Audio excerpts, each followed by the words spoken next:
Hello there, episode 20 of the Football Pod. Paddy Andrews has called it a milestone and he's flown home from holidays in Italy.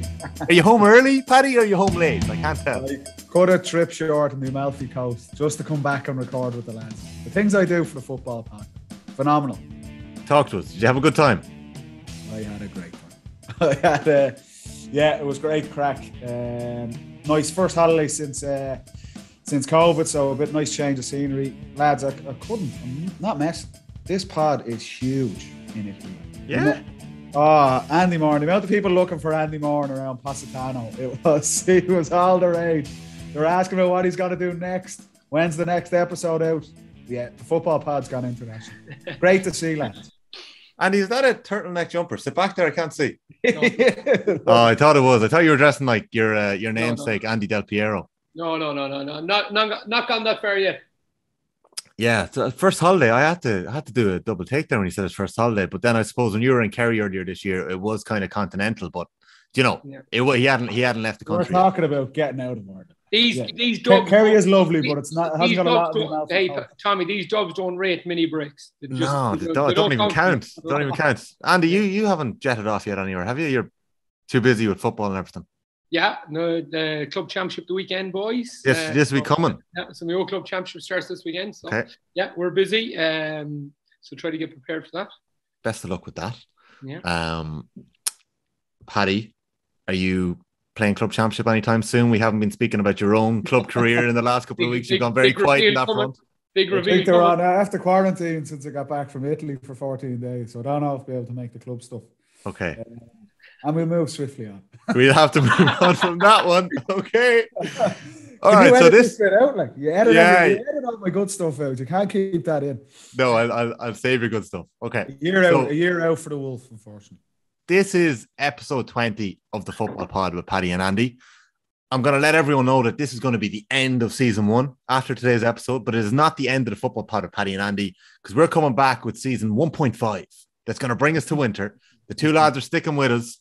And I think we've got 10 weeks. We've got 10 episodes planned between next week. We're not taking a break next week until just about up to Christmas. So we've got a couple of really interesting bits planned. So make sure you subscribe and share the podcast if you're enjoying it. And even if you're not enjoying it, just hit subscribe. It's free. Doesn't cost you anything. Did you know about these extra episodes, Andy? I didn't know. I told you to break, Paddy. I told you to break. Andy's trying to get a holiday in. Yeah, I wouldn't mind. But it works around Paddy, so yeah, I'll be. Below the belt. Oh, we're all friends here, lads. So this week we are picking the Football Pod Team of the Year, and we're going to go through a couple of awards from the season that just gone by. We're going to have a wee bit of a chat about some of the bits and pieces that have come up over the years, some of the themes, some of the topics, and some of the key moments. So I think we may as well just get straight into it, lads. There's no point hanging around and chatting about anything else. We're going to get straight into the Football Pod Team of the Year. And what we're going to do is I've asked Andy to go off and pick 15, and I asked Paddy to go off and pick 15. And lo and behold, Paddy has done his homework. So we're going to start with Andy, and then Paddy's going to come in, and then we're going to see if we got to make any changes. Now, one thing I've learned over the last year is that you two are aligned in your way of thinking. So I'm not expecting many changes to be made with this team. I'm expecting to be a very amicable 15 minutes here as we talk about your players of the season. So Andy Moran, take it away, your Football Pod Team of the Year. Yeah, so correct me if I'm wrong here, Tommy, when I'm streaming them out, so I sent it through to you. So yeah. Niall Morgan in goals, Tom Sullivan, Kerry, cornerback, Hampsey fullback, Lee Keegan, cornerback. Okay. McGeary, Tyrone, right half back, Stephen Cohen, centre half back, and Peter Hart, left half back. Okay. Kilpatrick, Tyrone, and Matty Ruan in the middle of the field. And then right half forward, we've obviously Myler, Ryan O'Donoghue Mayo, and then Connor McKenna Tyrone. And then we have McCurry, Clifford, and Tommy Conroy Mayo. Right. Okay. Before we get to Paddy's team and before we go through the players one by one, let me count how many Mayo lads you have there. 1, 2, 3, 4, 5. 5. Right. Okay. I couldn't put in any Meath minors in it, so I. Right. Okay. I wasn't going to mention Meath this week. But thank you. Put half the Meath ladies team as well, Tommy. Thank you for doing it for me. Yeah, I probably would actually, going off the year they had. So that's an interesting team, Andy, and we're going to go through your players blow by blow in a few minutes. Paddy, let me hear your team, and I'll be picking out any differences. So Andy's gone with, just to recap, Niall Morgan in goals, Tom Sullivan, Padraig Hampsey, Lee Keegan, Kieran McGeary, Stephen Cohen, Peter Hart, Con Kilpatrick, Matthew Ruan, Conor Myler, Ryan O'Donoghue, Conor McKenna, Darren McCurry. I presume it's David Clifford and not Paddy at 14. Okay, David Clifford, yeah. And then Tommy Conroy at 15. Paddy Andrews, who have you gone for? And I have your team in front of me here, so no change in live on air. I'm scribbling away furiously here. No, it's pretty similar. Morgan and goal. Obviously, we touched on it before the semi that it was kind of a shootout between Morgan and Henley for that. So Morgan obviously won that battle in the final. Tom O'Sullivan was brilliant for Kerry, I thought, and did a brilliant job on McCurry, who no one else really managed to do throughout the whole championship. I've McNamee in. You didn't have McNamee, or did you?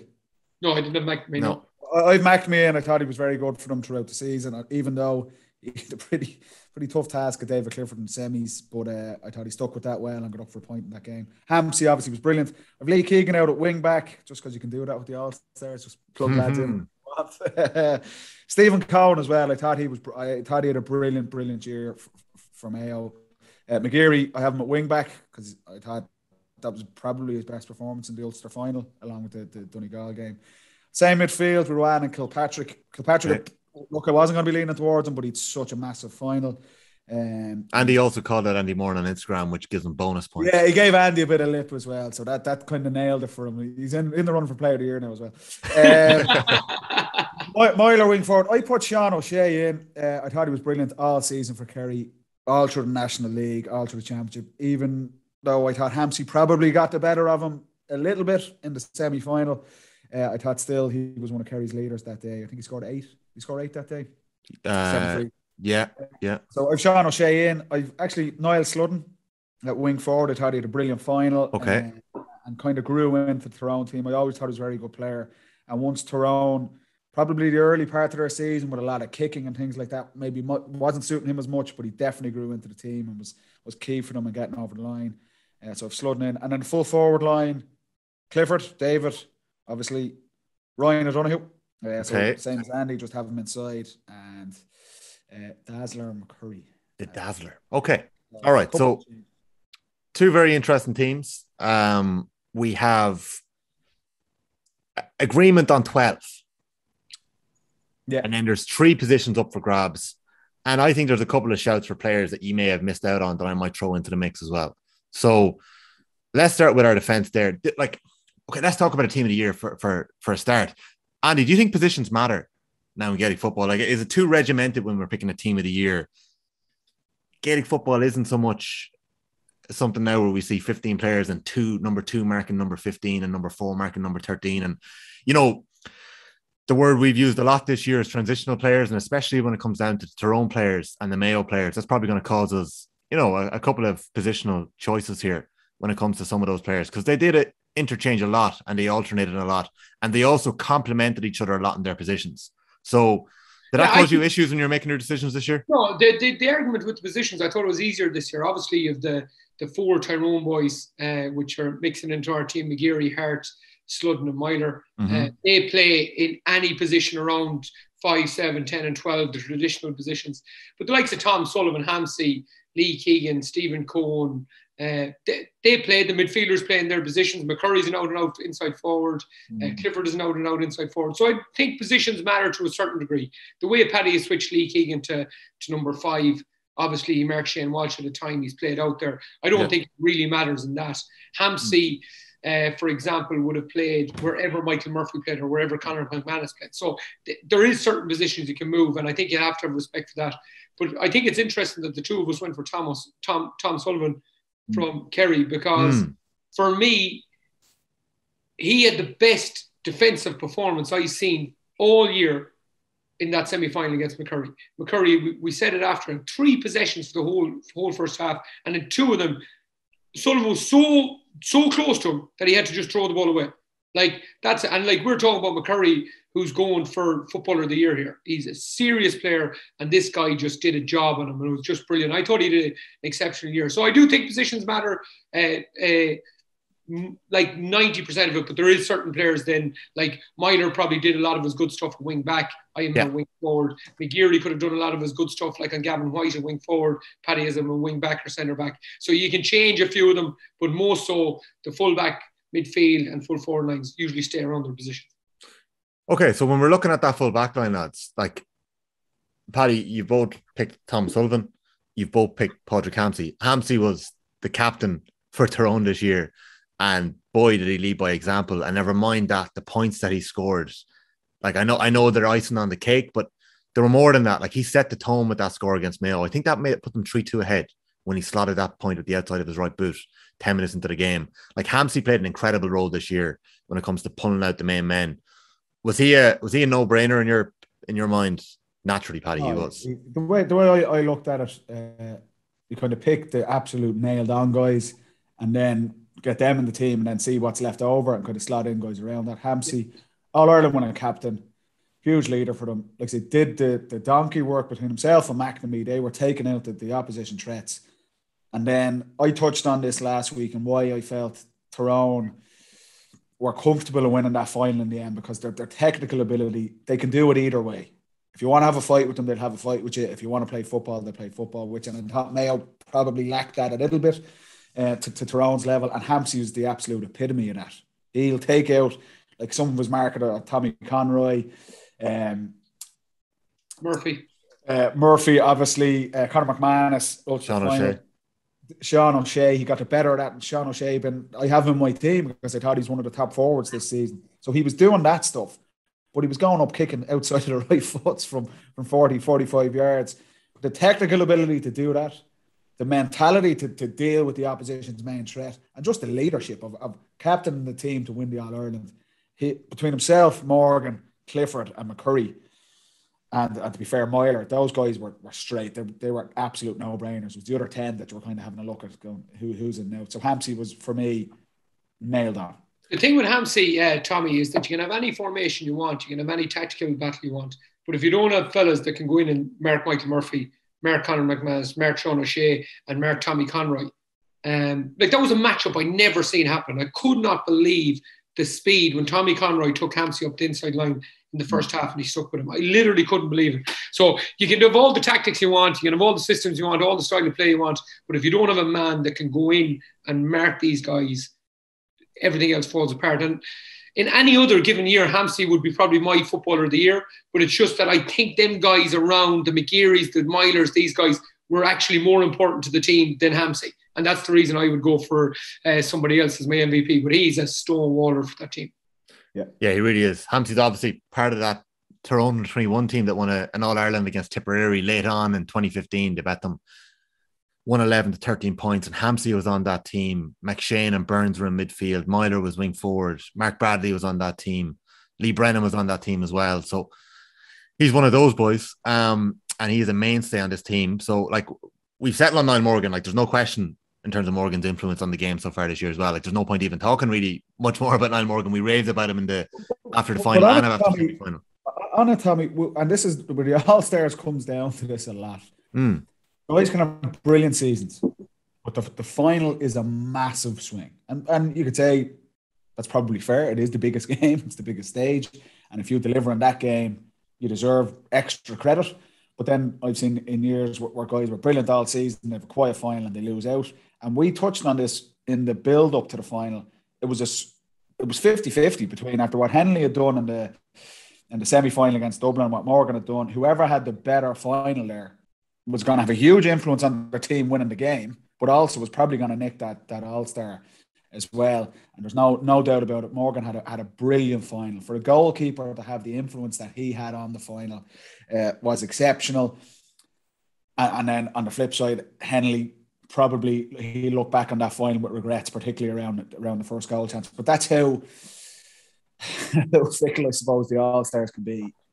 A bad final or a good final, like Kilpatrick, who definitely I wouldn't have thought would have been in either of our teams, has a monumental final, helps swing it for his team, and now he's kind of, you could not have an All-Star team without him in it, So that's how quickly it can swing. Okay. Yeah, after the Ulster final, Tommy, I thought Begin was a stonewall for it, if I'm being honest. Really? The two boys have unbelievable semi-finals, and then the two of them, and then Morgan is an unbelievable final. And Begin then isn't even in the reckoning. It's funny how it switches. I just thought Begin had done so much in that Ulster final. I thought he's on here, But then there's such an influence then from then on. I'm not sure if you've heard many of the interviews that the Tyrone boys have done after the All-Ireland, but we had Niall Morgan on the Monday afterwards. And he appeared a few other places as well, but he spoke about Brian Dooher pulling him after the Ulster final against Monaghan. And it wasn't the first time that year. I think he pulled him after the Kerry game as well. And he said the league game. And he'd warned him after the Kerry game to relax in the kickouts, to stop trying the difficult passes, the over difficult passes. And he said after the Monaghan game, he said, you played Rory Beggan today, like you went against Beggan. You were more interested in taking down Beggan than you were the rest of the team. So I think Morgan had to strip it back a wee bit and have a look at his own game. And like, when you look at the pass that he laid on a plate from McCurry, and we spoke about it in the last day that McCurry could have picked it up or he could have buried it, that would have been some goal. Like, we would have been talking about that goal for a long time. The goalkeeper intercepting the ball, he's playing a 50-yard diagonal pass, McKenna flicking it onto McCurry. So I think Morgan's influence, I don't think there's not going to be arguments like we had in 2017 when David Clark pipped Stephen Cluxon to that All-Star award, because that went down to the wire that year. But I think that's a very good point. Like, Morgan has stripped back his game. Like, I do honestly think goalies, Joe, you always all heard that one, that they're a bit mad, but they are a tiny bit different. And I do think they mature over the years as well. They do, because they come in with a format, how they want to play, and then they edge it then towards what it should be. And Morgan, like I told the story my last year up in Healy Park, and we're shouting, leave it to the keeper, and he runs by me and he kicks it over the bar, and he goes, the man marked me around these parts more, and he said, and this is running back to goals. Myself, McNamee, and himself started roaring laughing. Now, we were winning the game, but the three of us, like, what could you say to him? And he goes back and he runs back to his goal. But there was none of that this year. And that's lovely to watch, and it's great to see in the keeper. But primarily, that's not his job. And Dooher was, what he's saying to him there against, he didn't want him to go back into that element again where he's out to be the footballer. He needed him to be the playmaker from the back. And you could see his development. And I often reference the high catch he caught against Monaghan, and he punches the air. Like, they were the things he was getting criticised for, and they were the things he nailed. And listen, I don't think there's going to be a person in the country that doesn't have him in his team, 100%. And actually, it was quite telling. He spoke about feeling like teams were targeting him and feeling like the media were giving him grief for his kickouts, and he really focused on that this year. So, like, Morgan in that interview as well speaks about the Ballybuffet game, and Andy, you know all about doing this to the crowd, but Jim McGuinness chasing him down the line and giving him stick that day in Donegal and saying, you'll regret that. So Niall Morgan, congrats. You're definitely in our team of the year in the football pod this year. Thomas Sullivan is in the mix. He's definitely in. Podrick Hampsey's in the mix. Kieran McGeary, definitely on our team of the year, wing back. I think we've spoken about the influence he had in that Kerry game. Stephen Cohen is in both of your teams. Paddy, can you tell me what you saw in Stephen Cohen this year? I just thought he and this is what can happen when, and Andy, you'll know more about this, but when senior players step away from a team, it leaves a vacuum in terms of leadership. In terms of, Mayo obviously had a huge turnover of players at the end of last season. Dublin have had it as well.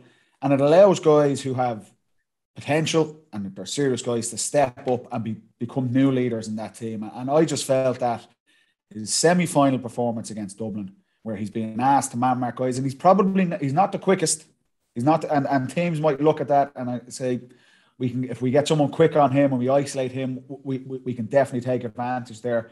But he was absolutely monumental in that arguably one of Mayo's greatest victories.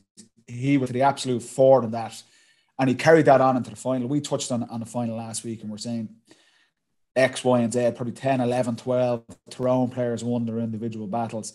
And what Mayo players could say they did that. And I thought Lee Keegan and Stephen Cohen absolutely did that. And I felt, even though he's been around a long time, it's nearly like a breakout year for him. He was leading that defence, and I just feel he matured. He strikes me as quite a mature guy anyway, Andy.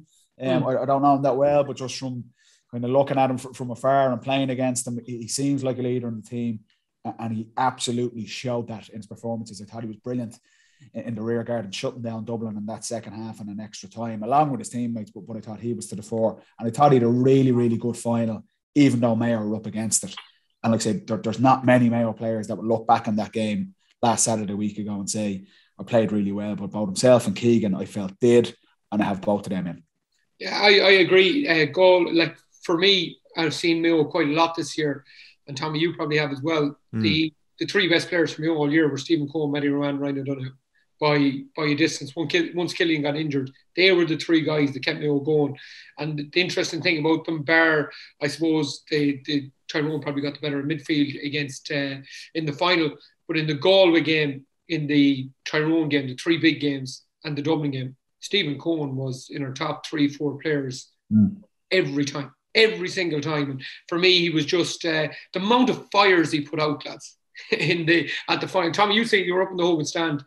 And that kick happened more than 4 or 5 times. Like that kick happened 7, 8 times, and the amount of fires he put out himself was unbelievable. He nearly put out the fire then for McCurry's goal as well. He was so close to getting that, but that was just the one that he missed out in the centre. So I just thought he was outstanding for the year. I thought he as Paddy said, it's interesting that Paddy would spot that.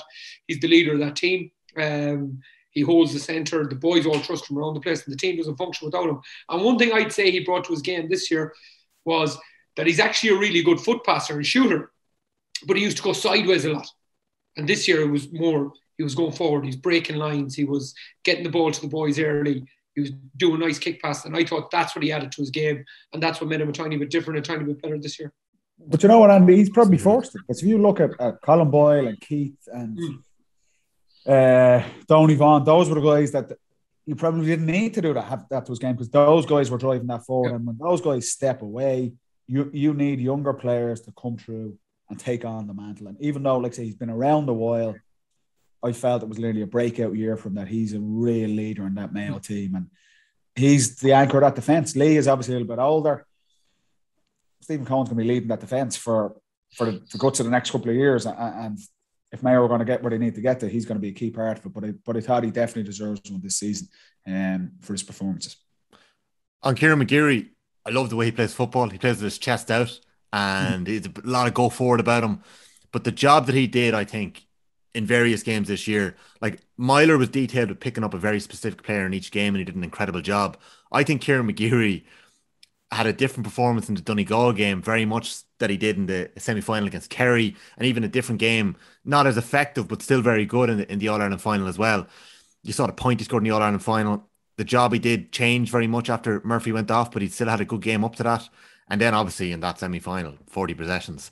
Like, any word on Kieran McGeary before we move on to our decision between Peter Hart or Ronan McNamee, or what we're doing with this defence?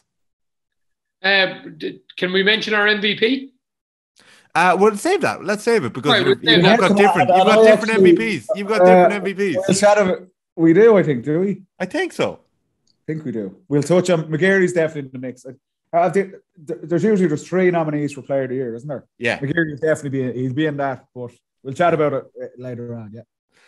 So, what are we doing with our defence? Are we sticking with Paddy slipping Lee Keegan into wing back and starting Ronan McNamee, or are we starting Peter Hart? Do we need to decide? Yeah, that's what we're doing. Oh, hey, listen. You're the adjudicator. Listen, you change our contracts every week. You can change this team. But sure, you know what I'm going to pick. You're saying a straight shootout between Peter Hart or Ronan McNamee. Well, you kind of changed it by putting Lee Keegan to wing back. I would have kept Keegan in the full back line. He's me. I want it McNamee in. I want it McNamee. My case for Hart. Massive play against Kerry with the block down. It did something similar against Armagh. I don't know if you remember back in the league. Blocked and kicks the next score. Massive score off the mark in the final. Unbelievable. And it was the first point of the second half. They needed a score, and he goes up 64th minute, catches the ball on the edge of the square. One stat, like, it probably was over with the goal, but he's the nail in the coffin. They give him the ball in tight situations. For me, he's an outstanding footballer, and I thought he was just brilliant right throughout the year. So that's why I'd have Hart. But Paddy can make the case for McNamee. No, we were chatting about this after. You're trying to land me in. Peter Hart is a phenomenal player. But, and this can, I feel, work against players when it comes to the All-Stars. Like, this was not his best season. And his standards are so high. I don't think he had massive moments, and that score was a big thing. But we're used to Peter Hart being the absolute dominant player in the Tyrone team. And similar, we'll touch on Matty Donnelly later on as well. those guys have had such highs and have such high standards. Even though he was important and he had a good season, and we'll touch on it why I don't have a Dublin player in it later on when we get to the forwards.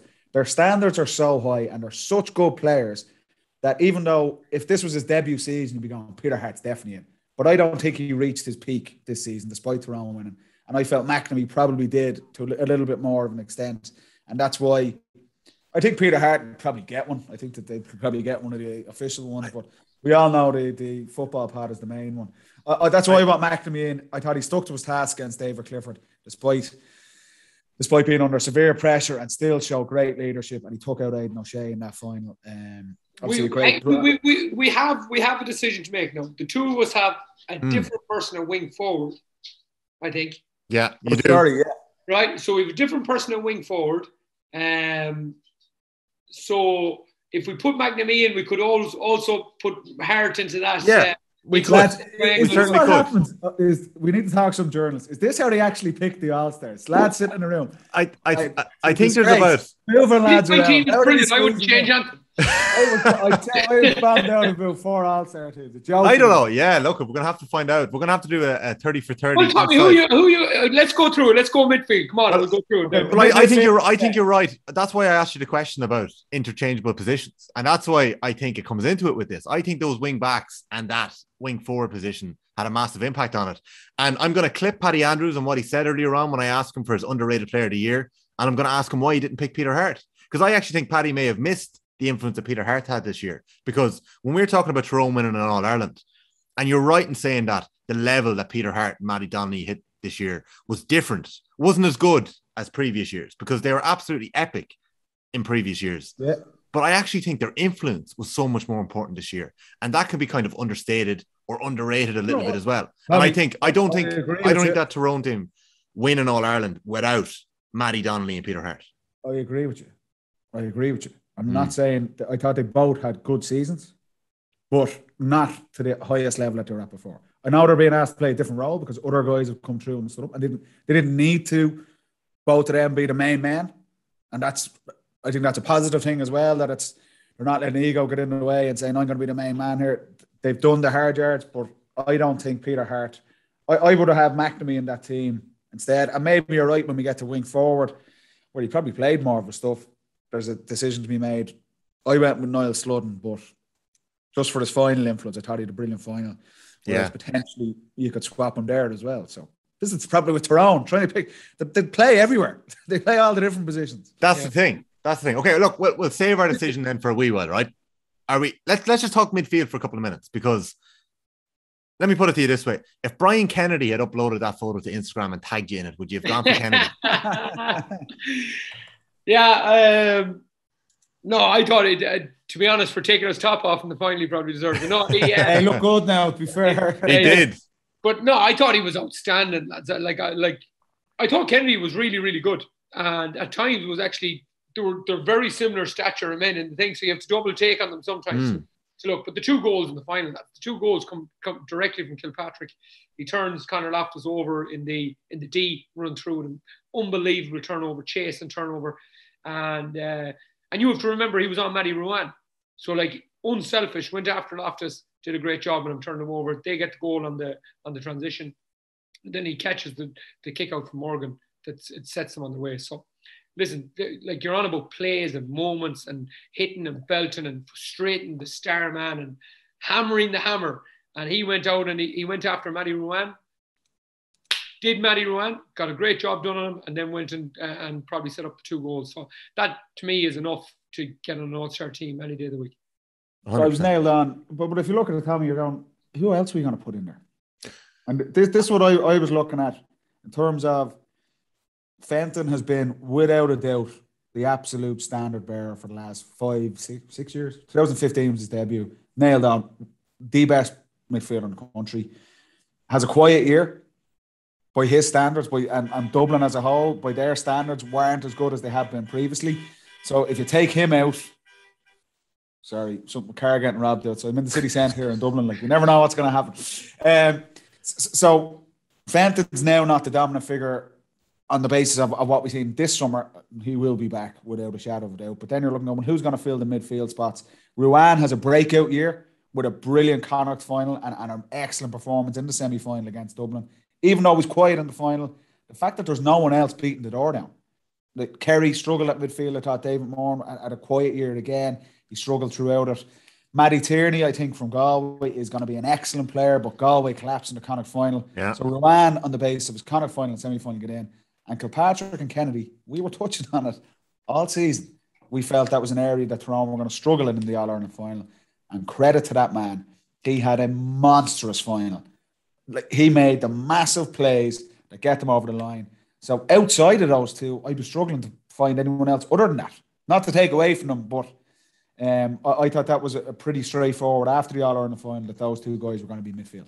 Agreed. And I love the way that you can play positions differently. Like if you look at Fenton, yes, of course, he's glorious in the air and he can Rolls Royce. But he's a ball player. And you look at James McCarthy, he's a Joe, they're ball players. And then you go with two big men in the middle of the field. And then all of a sudden, is this going to become popular again where you can kick the ball out with distance, high field and work off them? I love the way the game can change through a tactic from a manager, from players that to put in.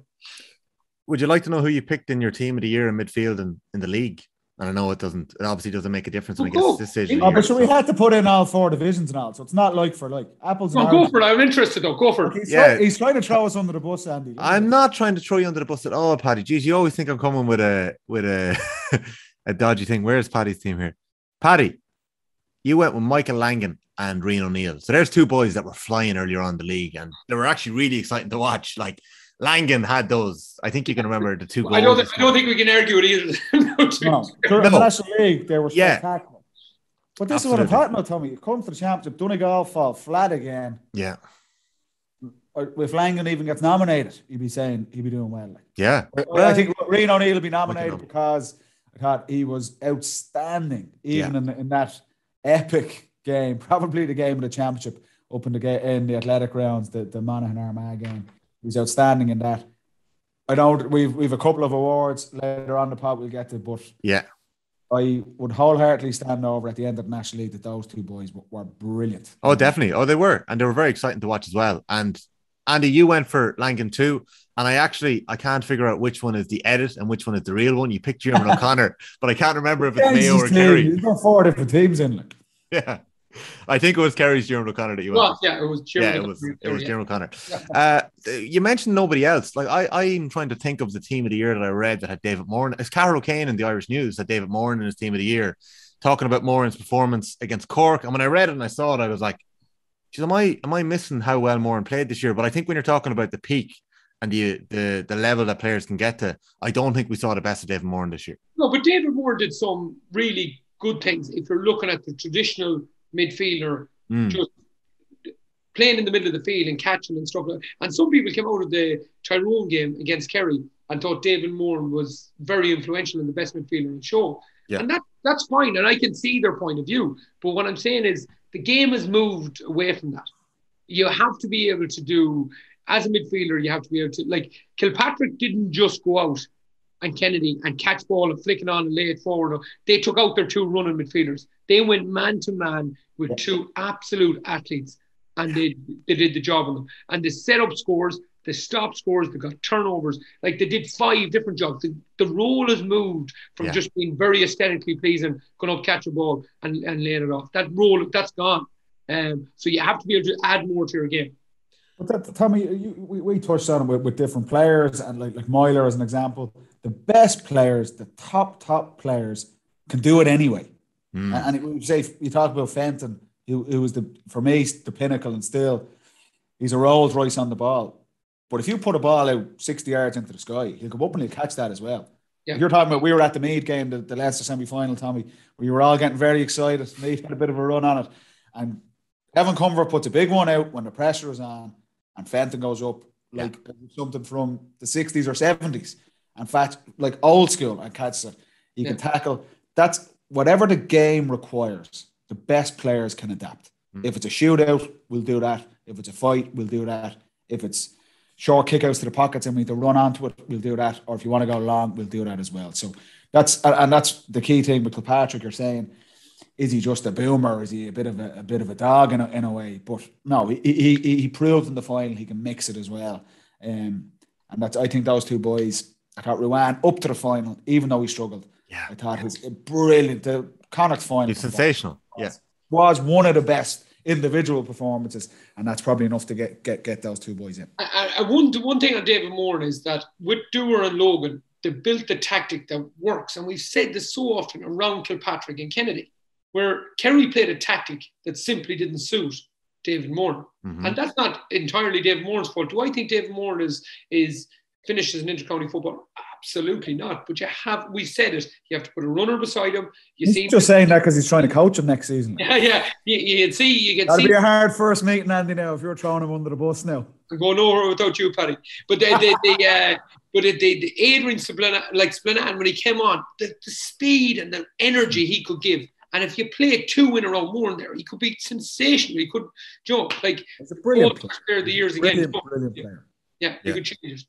Very much so. Paddy, I don't know if you realised it earlier, but when you said Tyrone can play it any which way they want, they'll fight you if you want to fight, or play football if you want to play football. I don't know if you remember the famous Kieran McGeeney quote from 2006 International Rules. I only know it because it's plastered on the wall and off the ball at the back of the office. If you want to box, say you want to box and we'll box. If you want to play football, say you want to play football and we'll play football. An epic quote from Kieran McGeeney. But I think you're right. I think that sums up. Tyrone rolled with the punches this year and they mixed it up whenever they needed to. And I think Kilpatrick and Kennedy, the amount of wrestling matches they got into that final and they come out on top on was a big thing. But I loved it with the coaches. I have to say, we touch on coaches today. Look, there's no secret there who's going to be the coaching team. We'll get to that later on. But Tyrone, if you looked at all their games, you felt on the sideline they were on top as well. And they adapted to every challenge. Whatever the opposition was bringing, they showed humility. They showed just diligence in their preparation that, okay, if it was Cavan in the first round, we're going to take out Cavan's strengths. Then we're going to flip it and Donegal will pose a different set of challenges and we'll set our team up to stop that as well. Same in the Ulster final where it looked a lot more defensive than we'd seen from them to date. They adapted to each game. There was no ego there saying, this is our style of play, everyone else can follow us.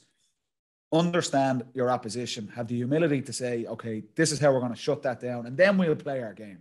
And I felt in all the big games, Tyrone edged on the sideline and their players carried out a game plan to an absolute T. And like exactly what you're saying, whatever needed to be done, whatever challenge was being posed to them by their opponents, they had prepared for it and they'd answered it. And there's a couple of teams out there that you're saying maybe that wasn't as strong in their performances, and Tyrone have got the rewards for that. I think that line, humility to change and adapt to the matchups as well. I think that's probably the key message that we learned about this Tyrone team in the year, that they did do that throughout the year. So yeah, very much so. Let's get on to the forwards, because really, really exciting front six, whatever way we mix it up here on the football pod.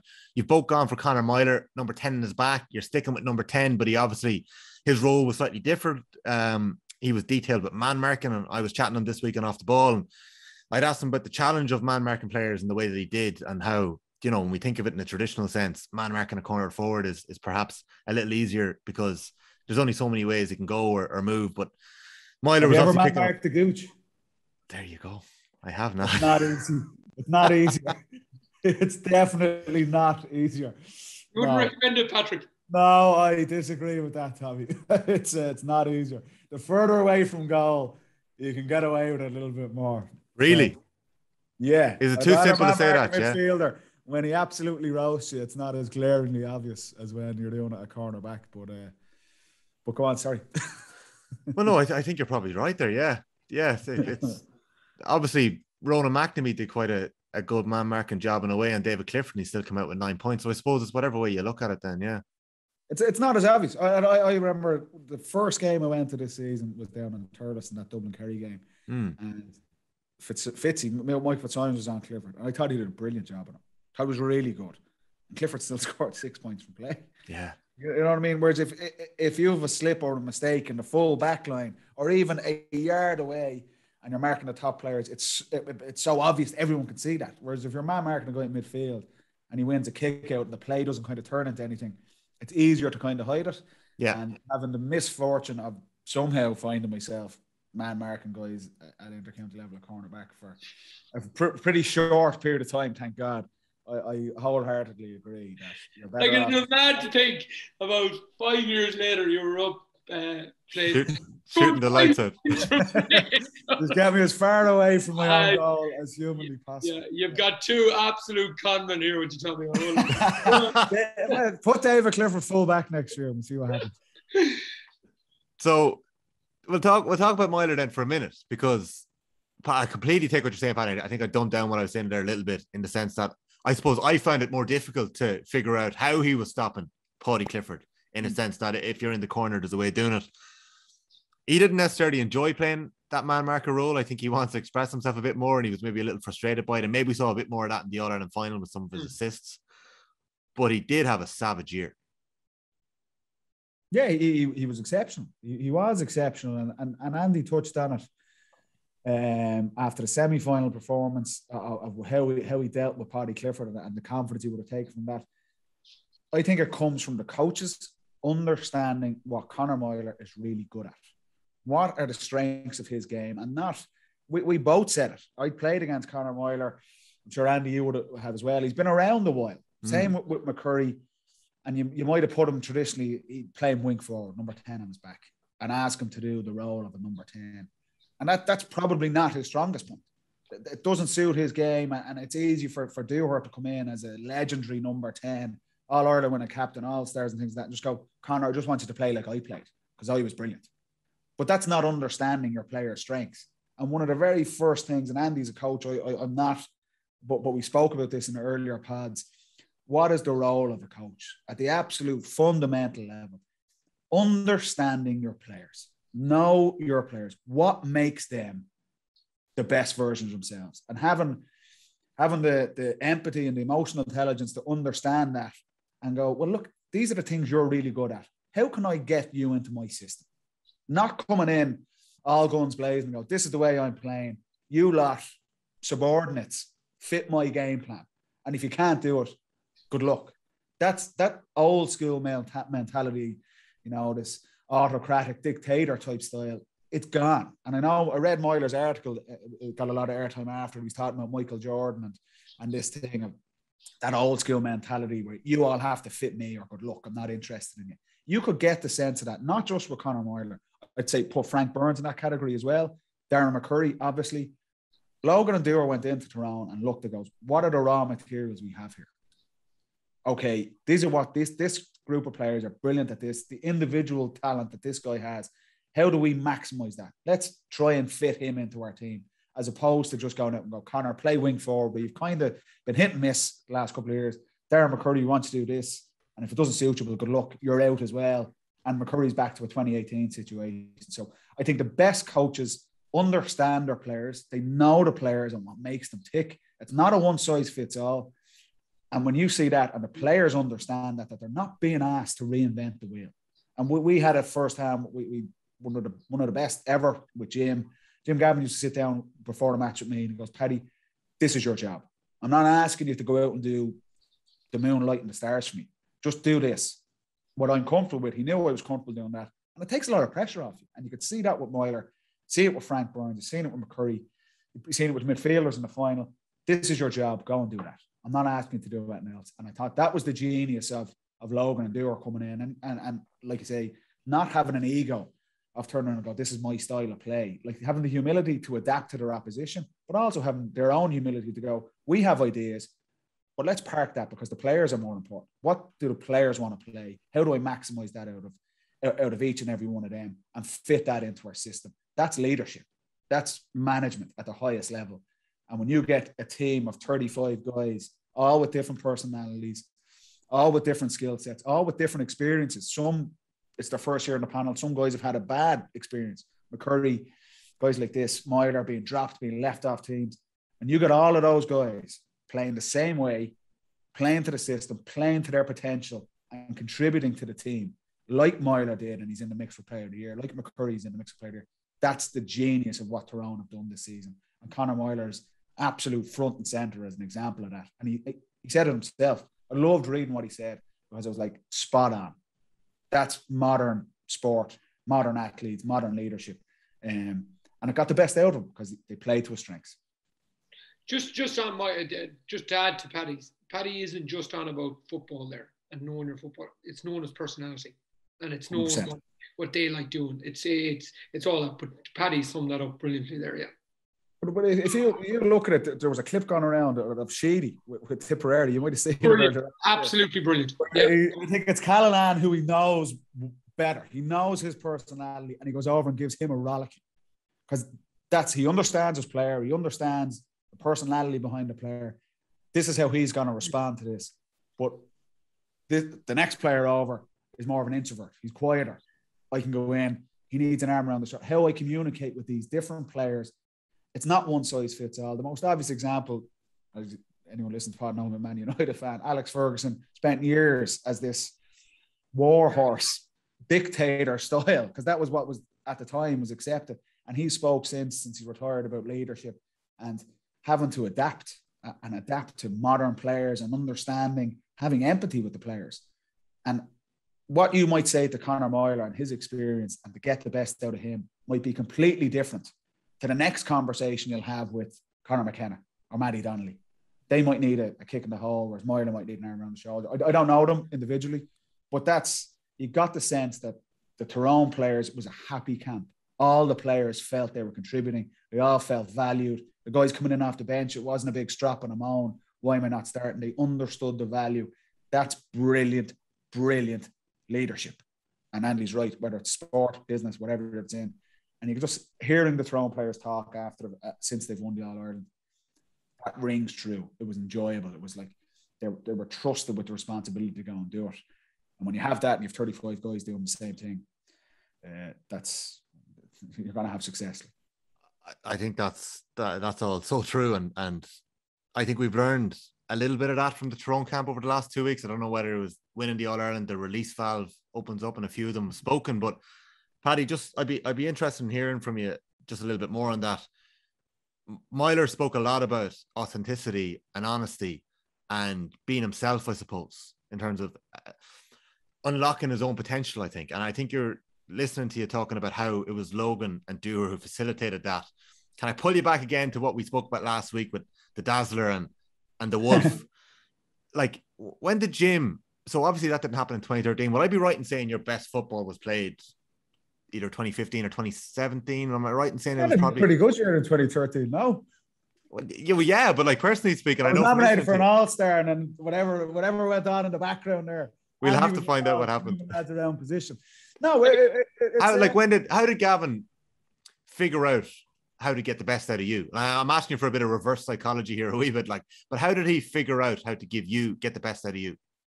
Well, I think he had the same approach to all of his players, not just me. If you look at the development of that team over that period of time, will ultimately probably be the most successful team and the best team in the history of GAA in terms of the winning streak they went on and the players that came through. His genius was in his leadership style, that he understood what I needed. I had a bad experience and I needed a coach to... Jim was never a man for putting his arm around the shoulder and things like that. You can give belief to players in different ways, but he understood that I needed confidence. You could see there was talent because he'd managed me underage and things like that, but I had a bad couple of years and I was seriously doubting myself. Exactly.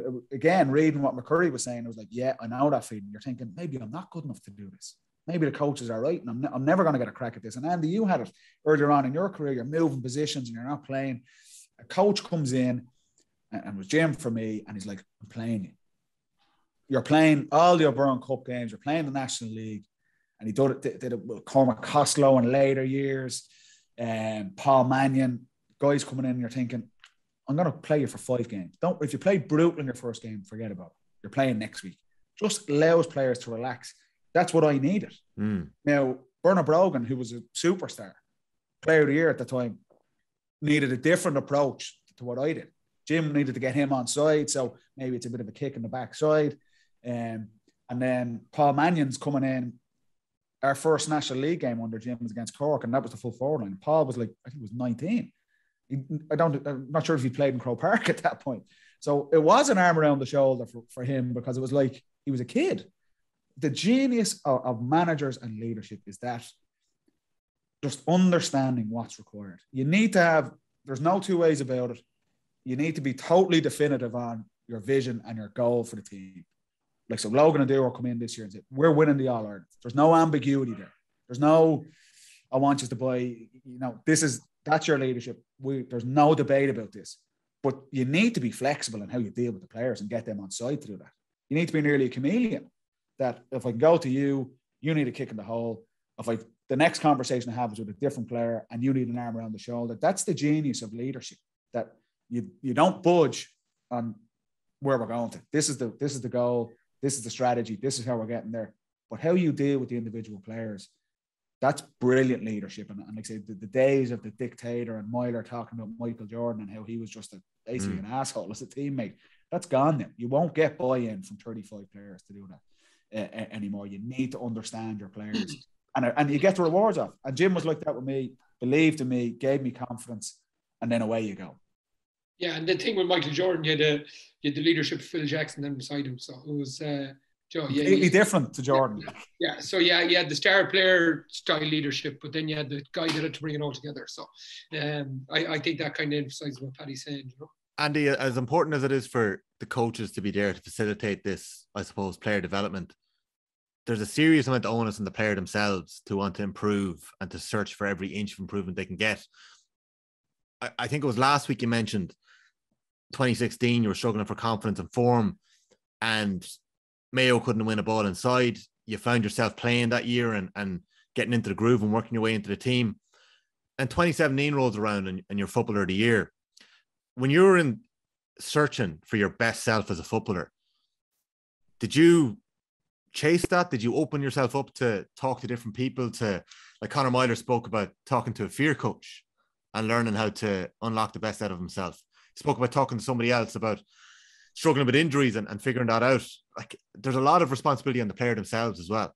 Yeah, well, fear coach, that'd be an awful lot of, I presume, stoic philosophy and what's the worst that can happen sort of stuff. So what's the worst that can happen for a corner forward? You get bent for the ball, your man goes up the pitch, he kicks a point, you're looking over your shoulder.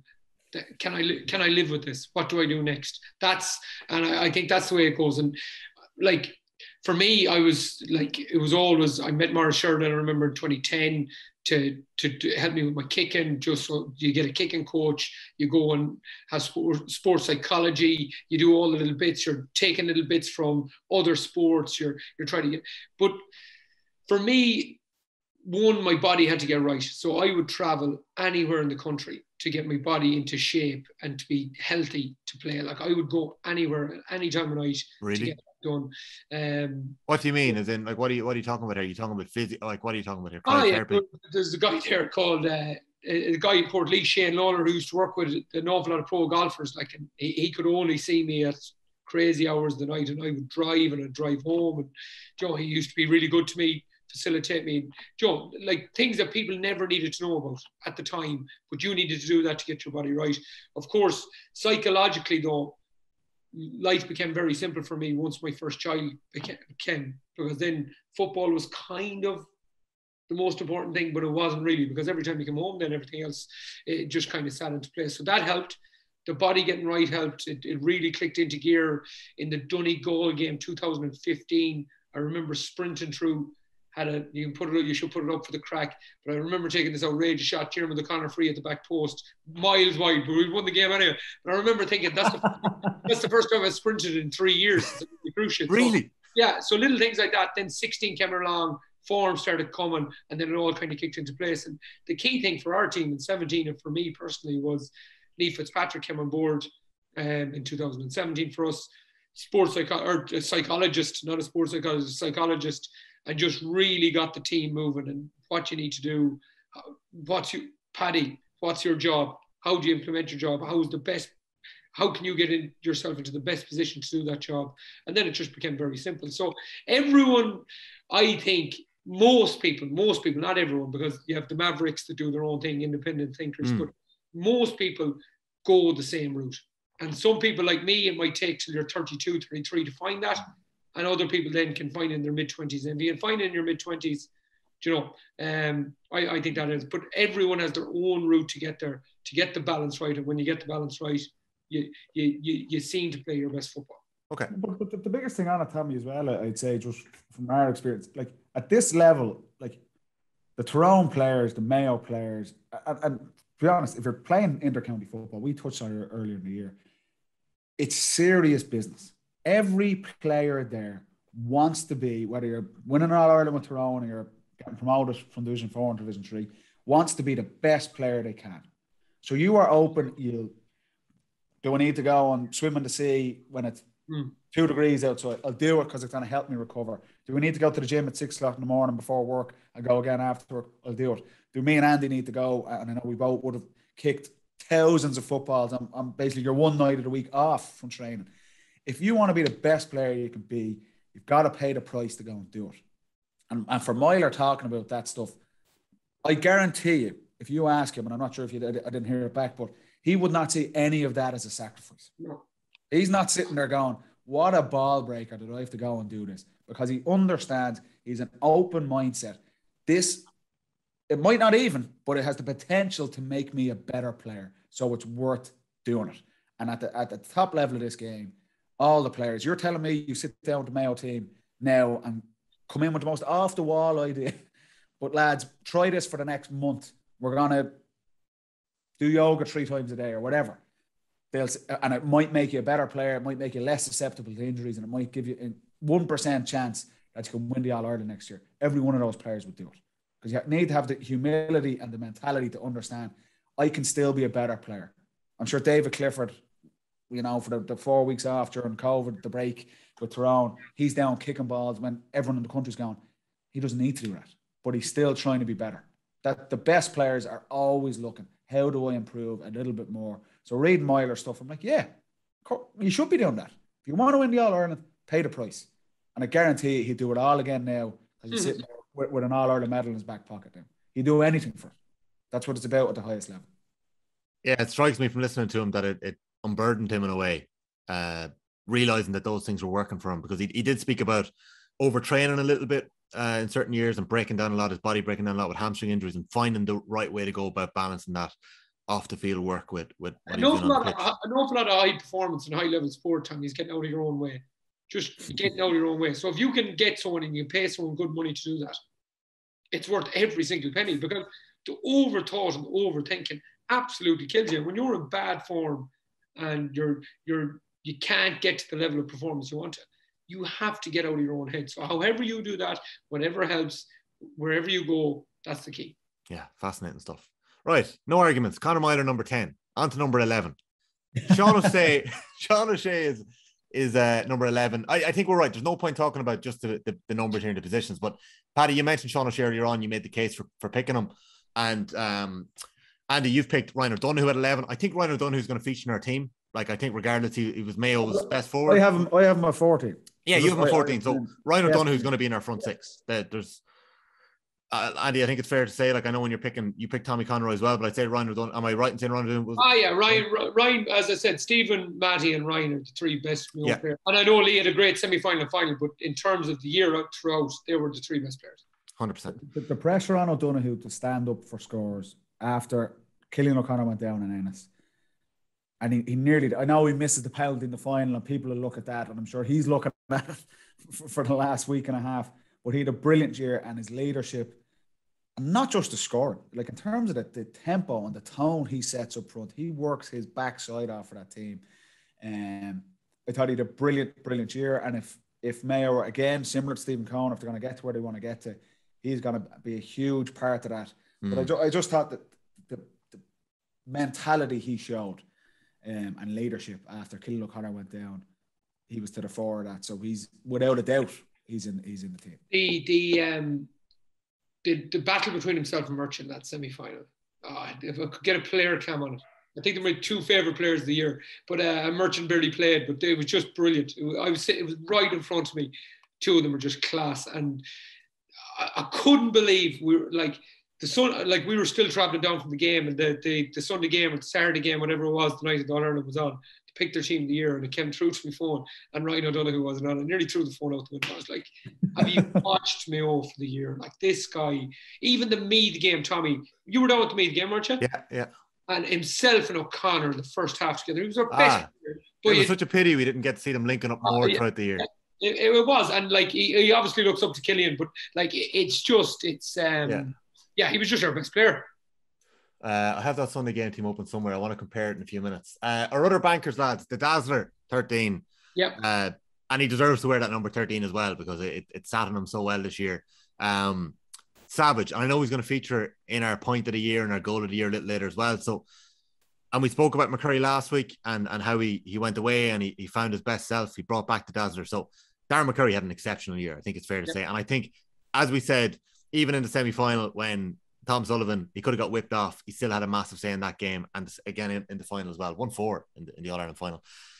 Our other banker is David Clifford. Like, when we're talking about lighting the year. Got a chance, that kid. Yeah. Is that 3 years, 3 All-Stars he's going to pick up? But he's going to go far. Yeah, best performance, individual performance of the year is the All-Ireland semi-final against Tyrone. American Ronan McNamee. It's savage.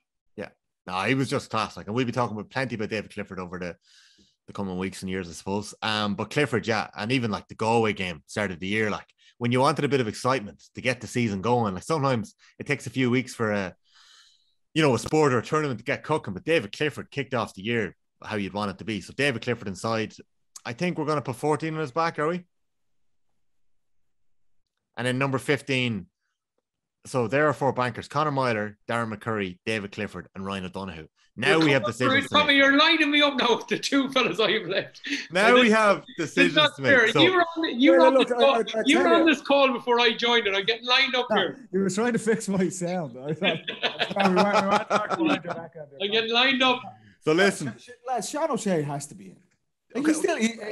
By his stand, like he outshone Clifford in quite a few of those games as well. He still scores 8 points in the semi-final, even though potentially, Hampsey probably next to better of him. But I'd have O'Shea in. I would tend to agree with Paddy when it comes to Sean O'Shea, but I want to hear Andy Moran talking about the moments man, Conor McKenna. And give me the case, give me the reason, because I was delighted to see you pick him in your team of the year. Well, the one time, right, the one thing I would say is that the one thing, I've never said one thing in my life, but then what I would say about him is Tyrone have struggled to score goals in big games for a long time now. Like it's been a thing for them. And if you could keep them to 12, 13 points, you knew well they weren't going to get a goal or two. And they were struggling for goals. This year, they had 4 up to the Kerry game in the whole year league and championship. And they do not be like the narrative in sport, we've always said it, right?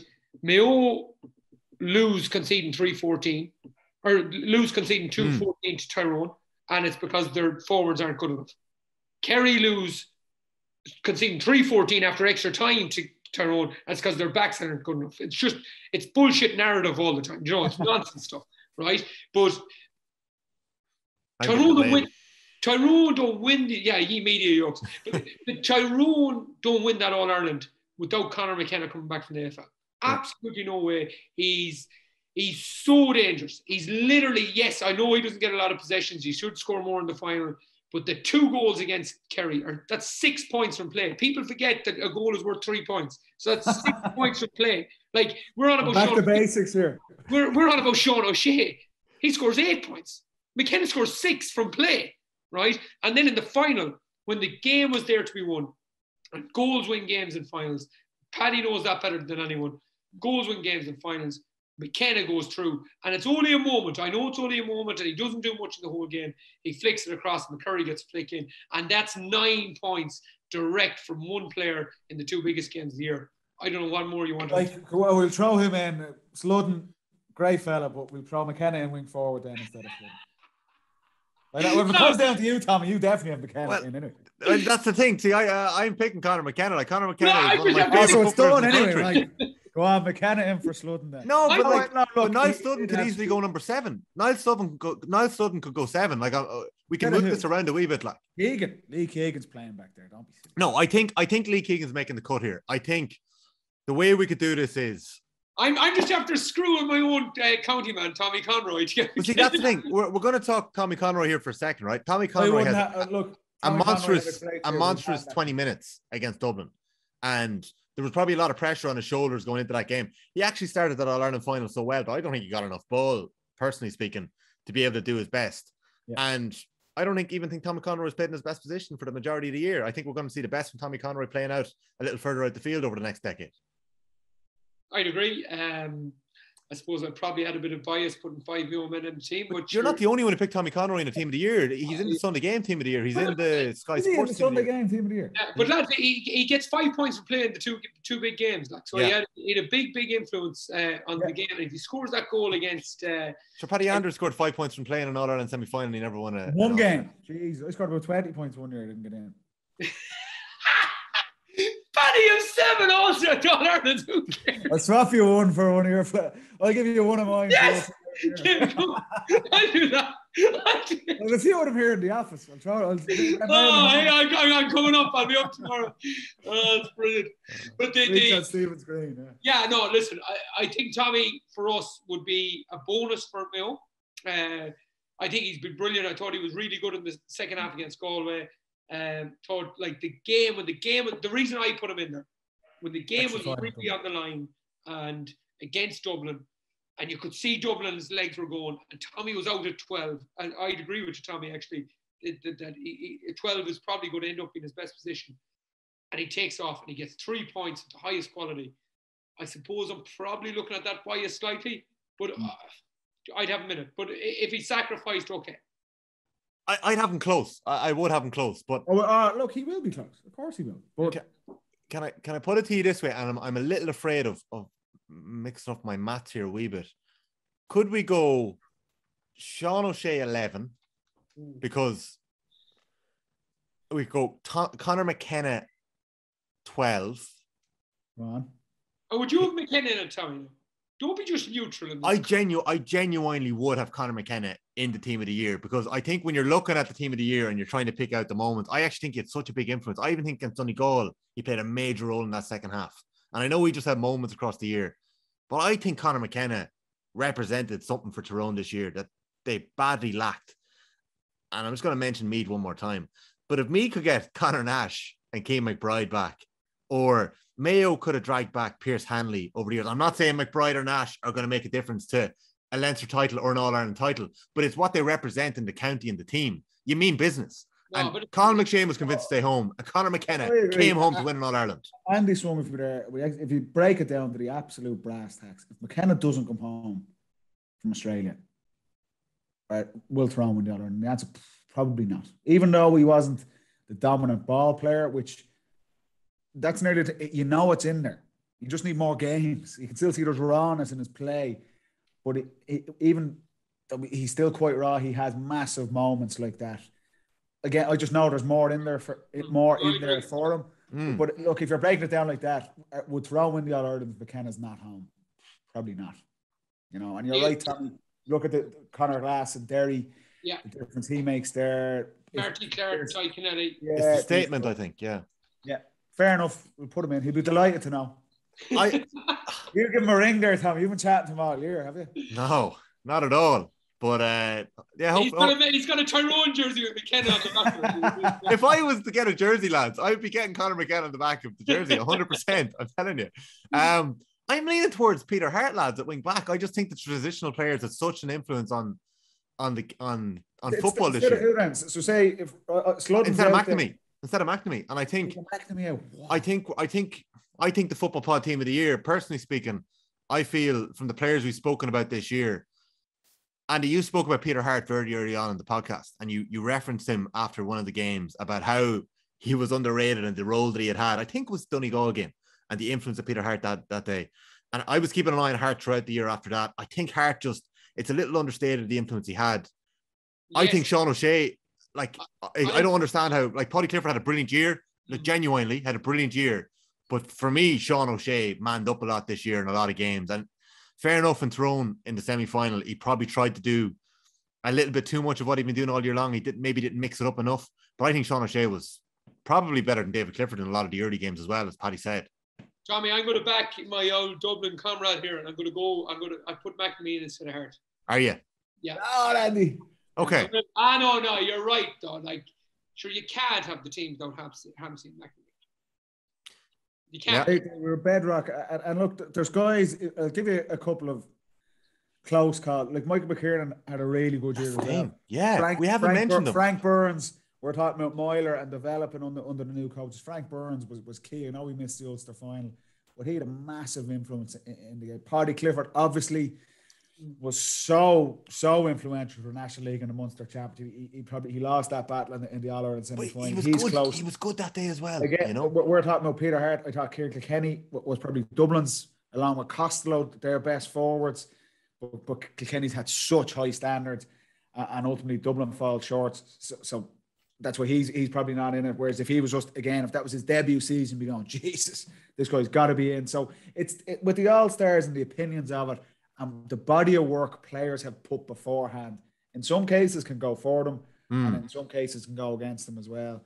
But there's some very close calls there as well. And like Cormac Costello was probably Dublin's most dangerous forward. Brilliant season, but then has a quiet game in the semi-final, and like I say, that swings against them. And the same with, like we're saying, we're talking about. Costello got taken off early that day as well. The final can go for you and go against you, and ultimately, whatever you've done in the National League, and it is meant to be over the season long. When it comes to the opinions, there's recency bias there, but there's also the biggest games, biggest games. Who was the man in those games? Yeah. And it's worked for Patrick, most certainly, and it's probably worked against a couple of other players in that regard as well. Yeah. I don't think we'll be far off it, lads. I don't think we're far off. I would stand over that team. I'm quite proud of that team. What do we settle on in the forward? So we've gone for Niall Morgan in goals, Tom Sullivan, Ronan McNamee, Padraig Hampsey, Lee Keegan, Stephen Cohen, Kieran McGeary, Con Kilpatrick, Matthew Ruan, Conor Myler, Sean O'Shea, Conor McKenna, Darren McCurry, David Clifford, Ryan O'Donoghue. I think that's pretty good. And there's like, I saw Daniel Flynn thrown into a couple of teams. Like if you're giving a stick for picking Conor McKenna in the Moments Team of the Year, you're picking Daniel Flynn for his moments as well. He had a couple of moments of magic, but not enough. It didn't make a difference. Whereas Conor McKenna's moments of magic won in All Ireland. So I'd be backing our team over the Sky Sports team. That's a little big there. Even the Sky Sports team, was he? Yeah. So, okay, we'll roll with that. Yeah, we're happy. Lads, well done, lads. Well done is right. We've got through it. To everyone at home, if you've disagreed with that, we're flying home from Italy for that. Yeah, well worth it. This is episode 20 of the Football Pod with Paddy and Andy. This is the little bit where I'm going to remind you to hit subscribe and share the podcast if you're enjoying it, or leave it as a little review. We're going to take a quick ad break and we'll be back with our end of season awards. Welcome back to episode 20 of the Football Pod with Paddy Andrews and Andy Moore. And we're still here. We're going to run through our end of season awards. You'll have heard our team of the year there. And if you have any complaints, you can get them into us at footballpod_GAs, where you'll find us on Twitter and on Instagram. So, lads, I know I often have said this over the last 20 episodes. We're going to need a bit of brevity here as we breeze through these topics. We might stop once or twice, but you'll know when we're able to stop and stay for a few minutes. But we're going to start off here with the MVP. Andy Moore, I'm going to start with you. Who is your MVP? The Football Pod MVP, the most valuable player, your player of the year. You're a man who's won it before in 2017. Who are you picking? Mine is Kieran McGeary. Paddy, were you going to put in there? No, are you breaking it down as they will for the awards into the top three? I think we're going to have three anyway, because you've got one, Andy's got one, and I've got one, and I know they're all different. All right. Oh, okay. Go on then. Yeah. Sorry, McGeary, Andy. Yeah. For me, his role in the Monaghan game when Frank Burns was out, amazing. Sitting in at that sweeper role at 6. I thought Kerry had two different styles of playing, where the inside full forward line, but they got huge benefit out of Gavin White driving forward against Kerry. He just goes in there and takes him out of the game, essentially. I'm not sure Gavin White did any score, any assist. Amazing. Had to go down with cramp, ran himself into the ground. McGeary just stuck at his job. Yes, he kicked away a bit of ball in that game, but he had 40-odd possessions. When you're touching the ball 40 times, you're going to give away the ball. And then on the other side of it, then I just think in the final, I don't think he was brilliant, but he did his job, and he did his job really, really well. There was a clip where Kevin McLaughlin took him on the far side, the Cusick stand side, going in towards the Davin stand, and he just gets back, just gets his job done. So to me, it's McGeary, Donegal. We've mentioned Donegal. We mentioned the Cavan games. I think he's just been exceptional, and he kind of epitomises what that Tyrone team are about. Paddy, before we get your spoiler, I'm saying I'm picking Conor Myler. I just think that the job he did on numerous players throughout the year, be it Ryan McHugh, be it Paddy Clifford or Paddy Durkin, they were so important for Tyrone. Like Tyrone's game this year was built on, in ways, stopping the opposition and imposing their game on them then. And Myler was so important to stopping the key man each week. I have nothing more to say about it, and I'm happy for you boys to make your case. Who is your MVP, Paddy Andrews? I can't believe it's 3 different. I went with McCurry. I love this. Tell us why. I went with McCurry, and I tell you, for me, Myler had a brilliant semi-final final. I was leaning between McCurry and McGeary. I thought McGeary's display against Donegal, and particularly the Ulster final, and then the Kerry, they were brilliant performance, and he's been asked to do different roles in each game. I thought his final, he was a little bit quieter, and that's why I've gone with McCurry to get man of the match in the final. Stand up, 140. He absolutely got the better of O'Hara. And again, I'm looking over the entire season. McCurry was the main man, the main scorer throughout every National League game, all the way through the championship. His story of where he's come from, the bounce back, having the big final. And this is what I'll touch on. We put Tom O'Sullivan in the All-Star team. And I don't know if he'll get one in the official one, but we all agreed it was a brilliant performance by him. And with McCurry's background and the season he'd had, it would have been easy for him. It would have been easy for the coaches to whip him off and undo all the work. And it would have been easy for him to hide in that game and go, this is not happening for me. At halftime, I'm thinking, even if he gets the ball, O'Sullivan is milling him. And he comes out and he kicks 4 points in the second half. And he kicks the big points, big points under serious pressure when the game is not happening for him. And his season, and in a way, you can be really dramatic. We love being dramatic here, like over the top. His career is on the line there. That he's bounced back, and now in the first massive challenge, he fails it, but he doesn't. He stands up and he nails the kicks, has a brilliant final. Look, between the 3 guys we've named, they've been, and I'd probably put Morgan and Hampsey. Morgan and Hampsey in there as well, yeah. Five nominees for Player of the Year. But for me, McCurry's story and his final performance, and just over the whole season, he's been exceptional as a scorer for Tyrone from day one. So that's why I'm giving it to him. And he's a forward as well. Come on. I know, I can't. When you were talking there, I was like, I went against all the sacrilegious what I've just after done there. It goes against everything I believe in. We're backs and forwards, Andy. Yeah. We have a foot in both camps. Like I was nearly going to give the Hampsey there at one stage. Yeah, but no, yeah. Listen, I'm happy with any of the 3. It's funny that we've all 3. Let the listeners go. We'll do that. We'll put a poll up and we'll let the listeners decide who's the Football Pod MVP for the year. I think that'd be fair, wouldn't it? Yeah, let's do that. Okay, Manager of the Year. I'm going to let one of you answer it, and Paddy, I'm going to let you answer this one because I'm pretty sure I'm going to let Andy answer the underrated Player of the Year. So, Paddy, who's your Manager of the Year? The 2 boys. I never thought joint coaches would work after Roy Evans and Gerard Houllier. I was like, what a shambles. But they were brilliant. Look, of course they were. Tyrone, no team, no one had Tyrone as winning the All-Ireland. We touched on it in the very first pod. It was a massive challenge for those coaches to come in and change the men. Mickey Hartman there was 17 years to change philosophy, the atmosphere around the place, the culture, everything there. Mickey Hart, an iconic figure in Tyrone, and done a spectacular job. That was a tough gig for those boys to come into. Bear in mind then COVID happens. No, I'm not thinking Tyrone COVID. I'm thinking COVID in general. It's a short season. There's no real time for coaches to impose their game plan and their new strategy on it. They've thrown all of that out the window and delivered. We touched on it's good for Tyrone if they stay in Division 1 and if they potentially won an Ulster Championship. They're the All-Ireland champions. The job those 2 men have done, and listening to the players since, you can see the influence they've had on the group as a whole. It's not even remotely close, those 2 boys and the managers of the year. I think you can hear as well the influence that Pete Donnelly had, that Joe McMahon had, that the various members of their backroom team had. And I actually think that that's one of the most interesting things from this year. It's nothing new by any stretch of the imagination. Tipperary, Limerick, Dublin, we've all known about the importance of their backroom teams. The Mayo backroom team, Andy, that you've cited over the years, it's been so important. So I think that is absolutely fair. Andy, if you have anything extra to add, we might move on to the underrated Player of the Year. No, go for it.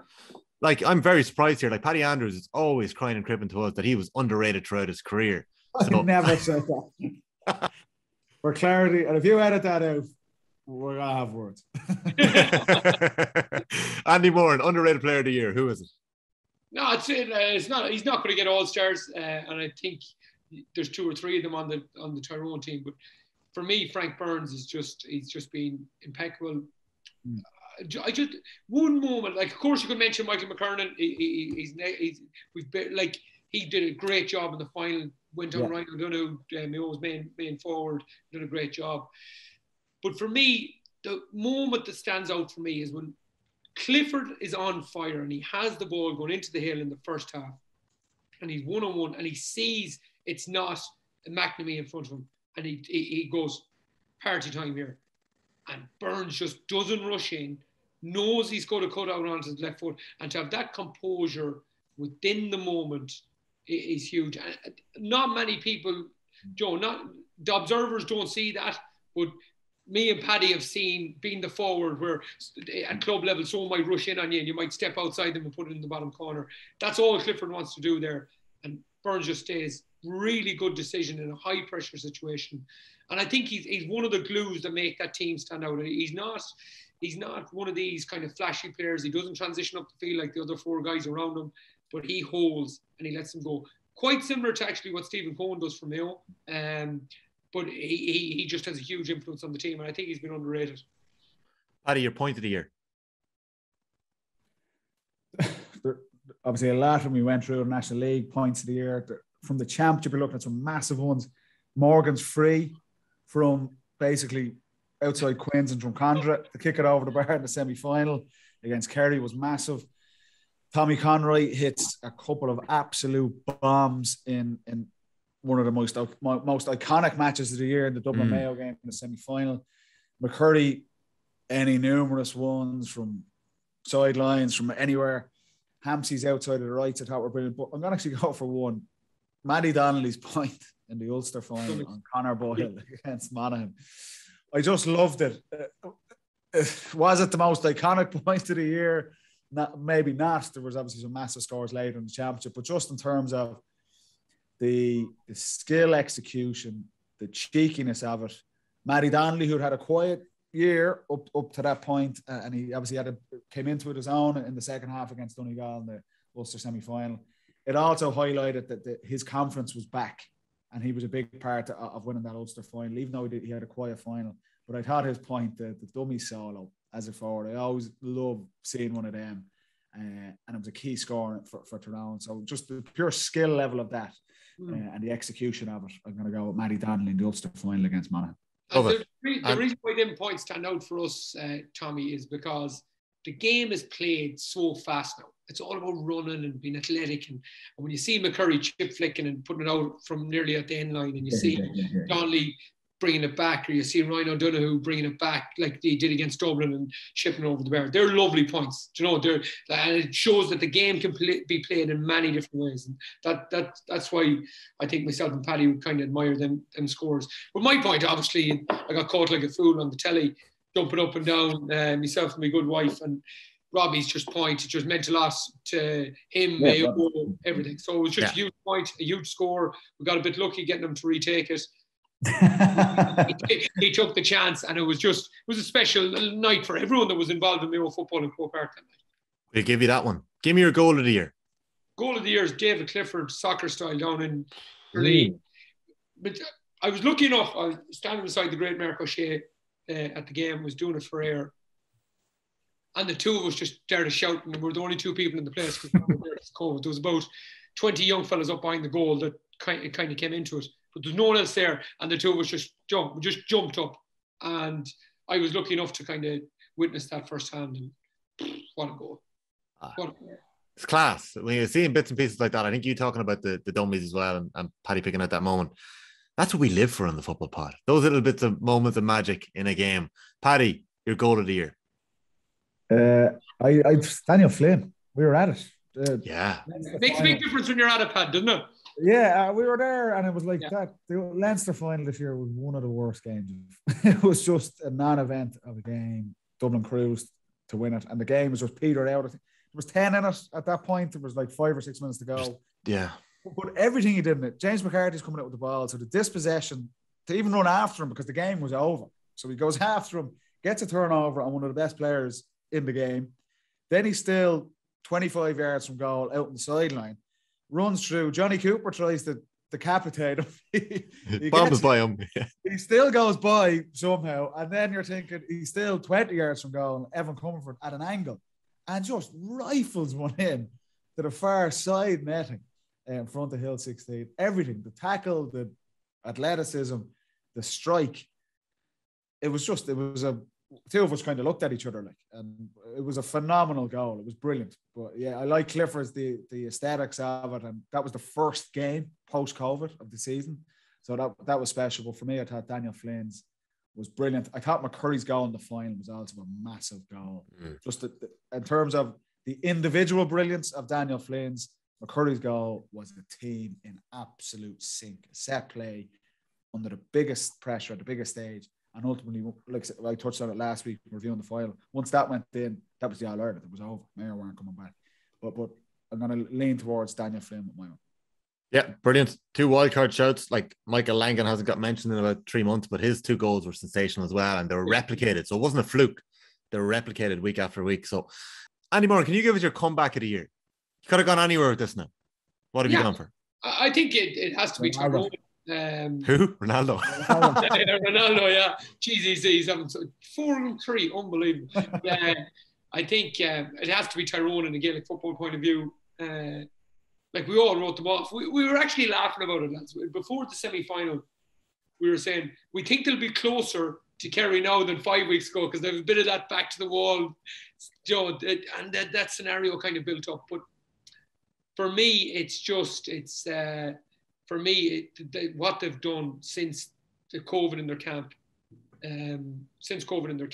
the way they readjusted, first against Monaghan when McGeary goes in, to bring in fellas, doesn't matter, let's get on with it, to go away, the reset, the way they set up their team against Kerry, and then they go and win the All-Ireland final. I thought you have to give it to them, and just there's certain players within that group as well that could fit into that comeback, but as a team, as a whole, I would go for Tyrone.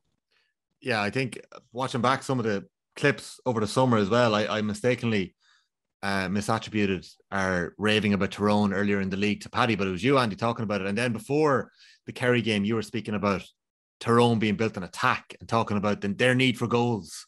And they found it. Like, we watched the team grow as the summer went on. And I think, Paddy, you even spoke about it as well.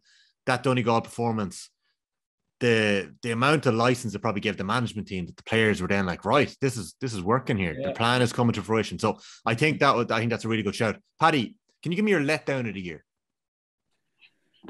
Letdown of the year. They're kind of mixed with this, and I know we have a moan of the year as well. Letdown of the year. I thought the provincial championships were a bit of a letdown. And look, lads, to be honest, I remember one of the middle pods we did after the provincial championships, bar the Ulster Championship, obviously, because I know people be ranting and raving about that. But the All-Ireland semi-finals really revived the entire Gaelic football season because it was on. They usually do.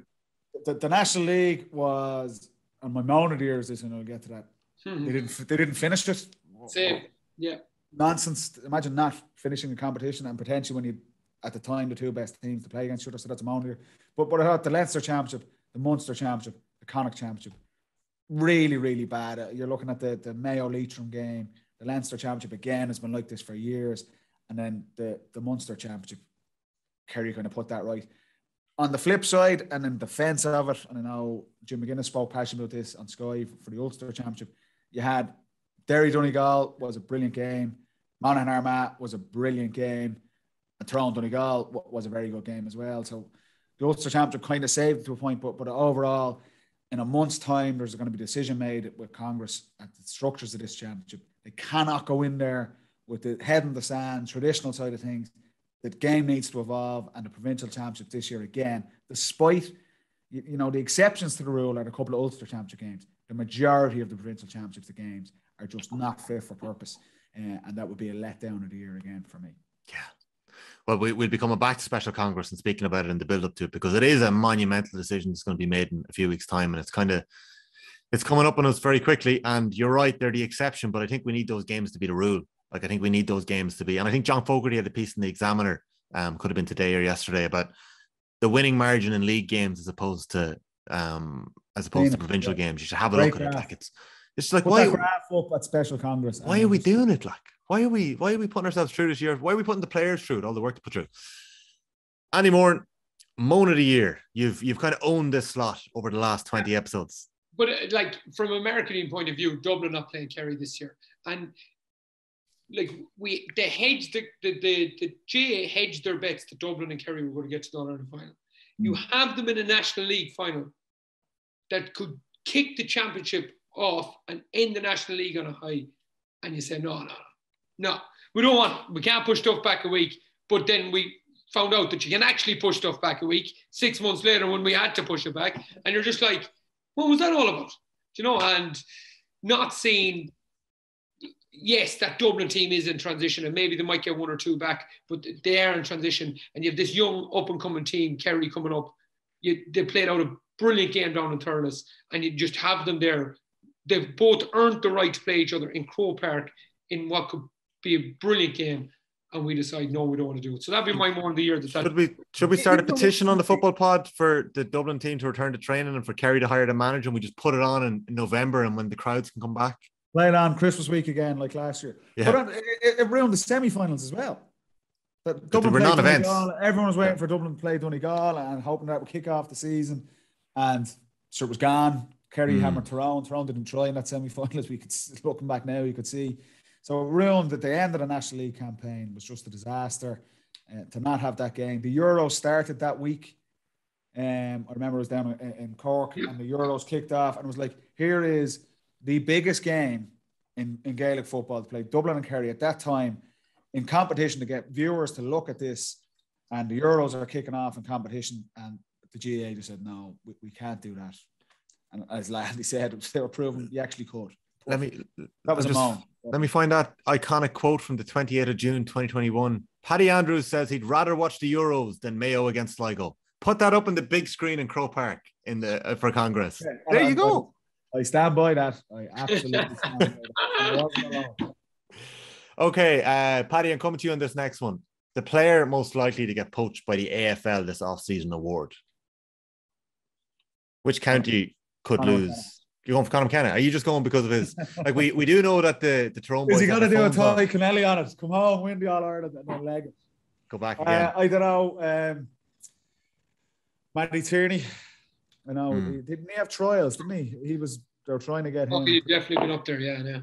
I think the question is who hasn't had trials in the last couple of years. Galway are going to be looking in Park. So guys like that sort of ilk.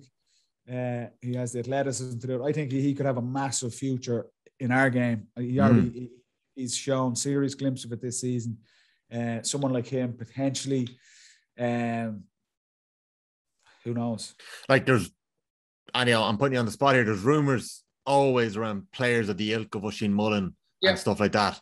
Like that would be a frightening proposition for Mayo when they're in the midst of reaching back-to-back All-Irelands and trying to build on that this winter, that they could lose a player of that stature again when the likes of Derry are getting Conor Glass back and they're getting young Tohill back, you know? Yeah. So, yeah, listen, Oisin is a huge issue for us. He's athletically made in that way, like he looks like a professional athlete. So listen, it's going to be up to him, but it's up to Mayo County Board to put structures around him, try to keep him in the country, set him up with Joe, that he's not going to be left just kind of high and dry. And that's what how did McShane come back? How did all these guys come back? They didn't just come back to say, go and work in the cool camps for the summer. You know, they came back. Working financial services with the Wolf. Yeah, with the Wolf. Yeah, you know, we'll set up a Castlebar office. But there's plenty. You're probably thinking of it, are you? Yeah, but there's plenty of big industry in Mayo, and it's up to us to look after him and make it attractive, both on a footballing point of view and a professional point of view, for him to stay.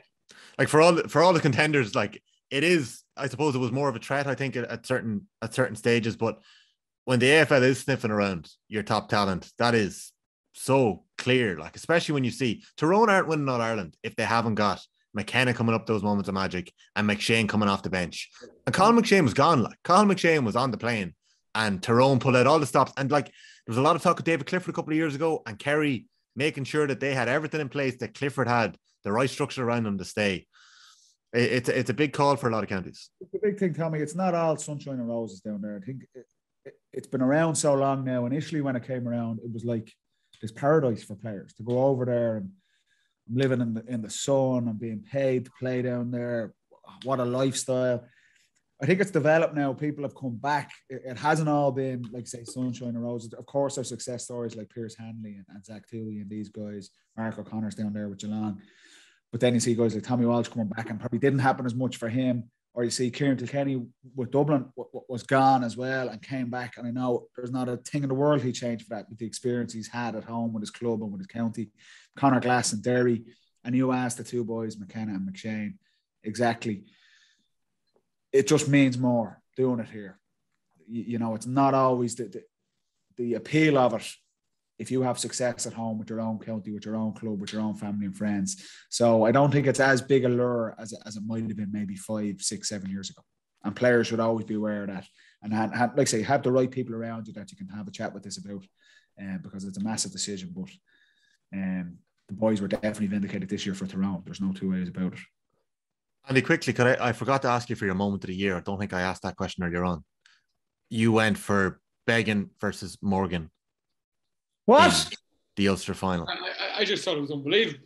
I thought you seen transition in football and football goalkeepers in front of your eyes in the Ulster final, and I had no draw to any team, nothing, like, didn't really mind who won it, and it's very unusual to get yourself into that moment watching a sporting event and being excited about it. And I have to say, I thought it was absolute. I was shouting in my own sitting room here at Mana and Beach Road, like, I was like, what has gone wrong with my life? But yeah, no, listen, I thought it was incredible, and particularly Beggan on the day. I thought Beggan was I thought it was a bit rogue. I thought it was a bit mad, but I thought it was definitely my moment of the year. Well, Andy, if you're questioning yourself about picking two goalkeepers going up against each other in an Ulster final, I'm going to hazard a guess and say that Paddy Andrews is questioning himself for his own decision for the moment of the year. Paddy, what did you go for?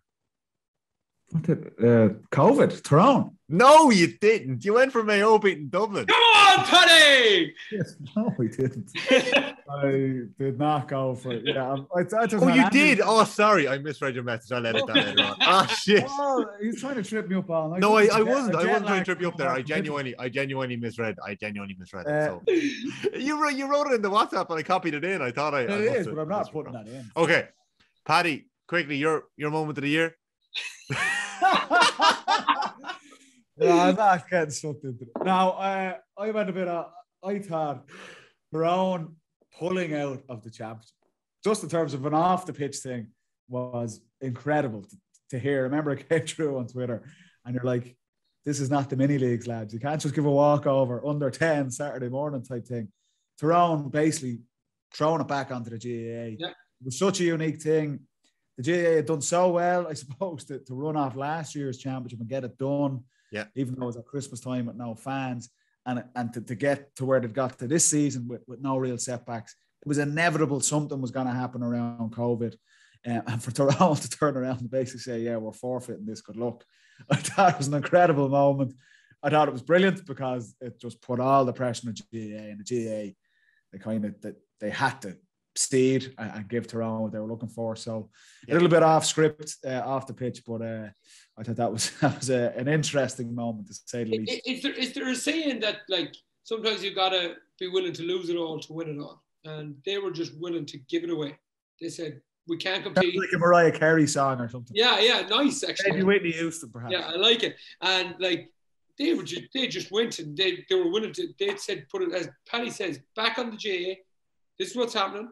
You either want it, you don't. Remember there was one with Miko. Remember Miko said about the Kerry boys, well, if we can't wear these jerseys, we're not going to be there. And the GA said, right, you're going to throw you. And it was the story. And they said, right, then 5 days before, they said, okay, you're allowed to wear the jerseys. And Miko went up and went to Ireland. So, like, you know, they stuck to their principles, stuck to their guns. And Paddy said after the Ulster final, when Dewar and when they won it, when a manager wins something, now you can believe in them. Mm. But like when they stick to you and they trust you and they know you're a management of your word, and they were willing to just go, okay, we're giving it all away. And then, whoa, talk about the trust that they're giving them boys, you know? Yeah, 100%. We had a slot in here for make one change for next year. Andy, yours is structure, but I think we're going to come back to structure possibly next week or the week after when we're talking ahead of Special Congress. And Paddy, I'm looking at my message here. I don't think you had a change for next year. Am I right in saying that? I wanted to move on quickly. Did you have I was heading back down to the beach at that point. I didn't get around to that one. Totally fair. We'll come back to changes. I want one player each to watch. Paddy, can you give me your player to watch in 2022? Who are you excited to see next year? I think did I put Reno O'Neill? You did. Yeah. I'm loving what Armagh are doing. We touched on this. You want new teams coming through. Like I'd love to see Porrick and Divo get Galway going. I'd love to see Meath kind of kick on, and I know they didn't get back to Division 1, but you want new teams joining Dublin, Kerry, the Mayos of the last decade. That's what was great to see Tyrone come out of the pack, and all of a sudden Tyrone are massive contenders next year. It just makes it a better championship. And for me, Armagh are on that journey. Even though McGeady's been there a while, we touched on them a lot during the National League. They'll get a proper Division 1 next year, back to at least 7 games against all the top teams. The way they play, it's no coincidence they were probably involved in the game of the championship in the Ulster semi-final against Monaghan.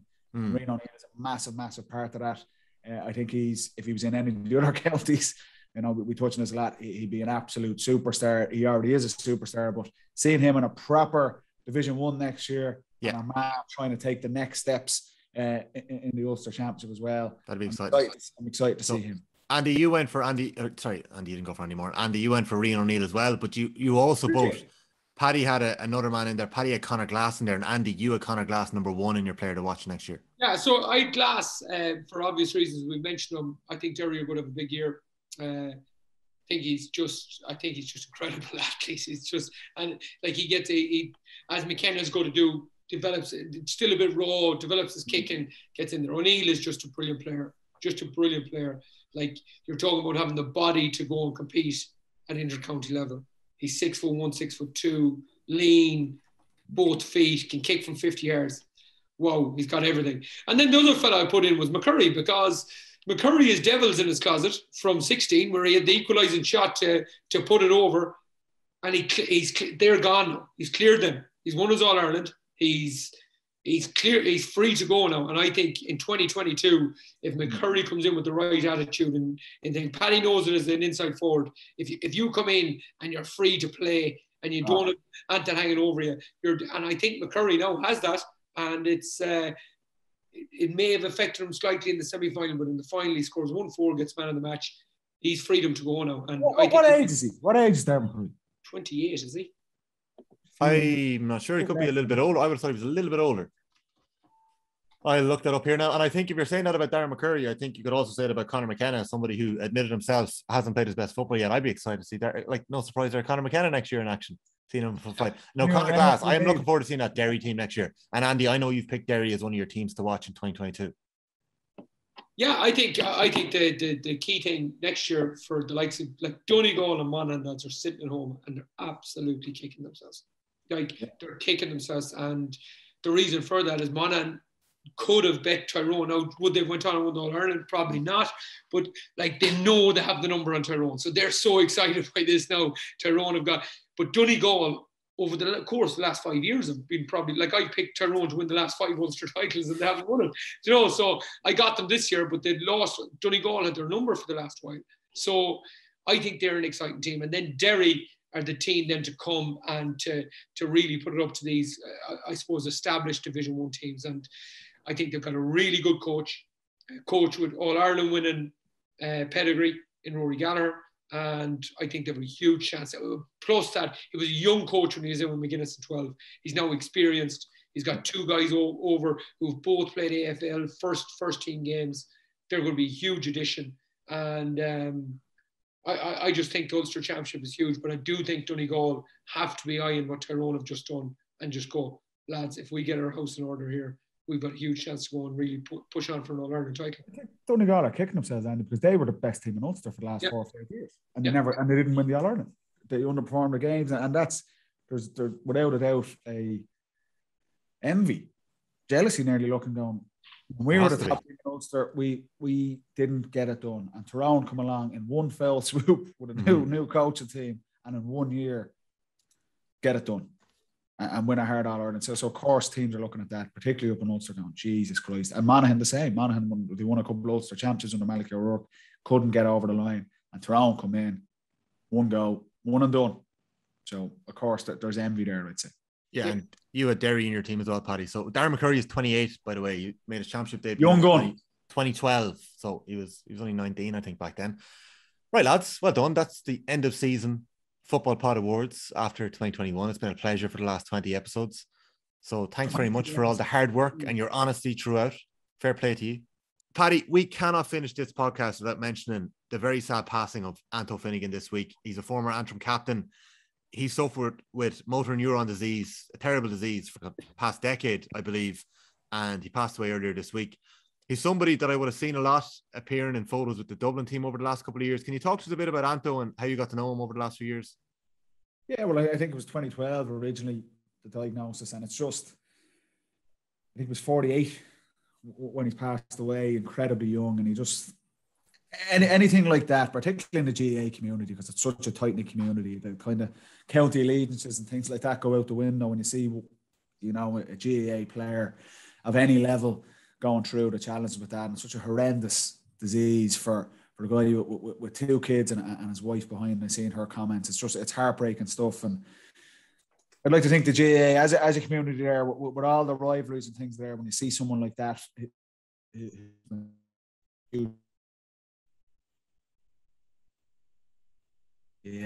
everything that stands for, going through the challenges. I know Jim Gavin would have been very close, and we went up and played a challenge game up in the Kingspan Stadium now, the old Ravenhill, in support and raising awareness for motor neurons disease. And just that the personality of Anto, he came to one of our All-Ireland medal nights, and just despite everything and the challenges he's going on, and you know, in his 40s to pass away, knowing that's coming imminently down the tracks, is just his personality. It just never seemed to get him down. I'm sure it did, but the bravery, I suppose, he showed and his family showed, and fighting that disease and awareness and the charity work he did right till the very end. It's inspirational for anyone involved with GAA to see his mentality about that. It's how he was as a player and how he carried himself through his illness. And it's heartbreaking to see, very sad. You could see the outpouring on Twitter from all over the country, and for his two kids and his wife. Very sad, but talk about the way he carried himself through that challenge says everything about the man. And, you know, I think it reflects really well in the GAA that the support around Anto and the work he's done. Just a sad day when he finally passed away this week. Well said, Paddy. Yeah, and obviously such a terrible disease, and he's done a lot for it over the last decade, you know, and even going public with it, I'm sure it would have helped some people as well, just seeing that and how he spoke about it. I know he spoke about it on the pitch in Croke Park, I think before the Dublin Tyrone game in 2017 too. So commiserations to his family. And Paddy, well said. That is episode 20 of the Football Pod. We will be back. We'll leave it with you there with that. Thanks very much for listening in to everyone over the summer. Stay with us. We've plenty more planned to keep you company over the next couple of weeks and months as we head into the off-season in the GAA. Paddy Andrews, thank you very much. Well, I'm going back to Italy, lads. Catch up with us next week. Thanks, Andy. Thanks, guys.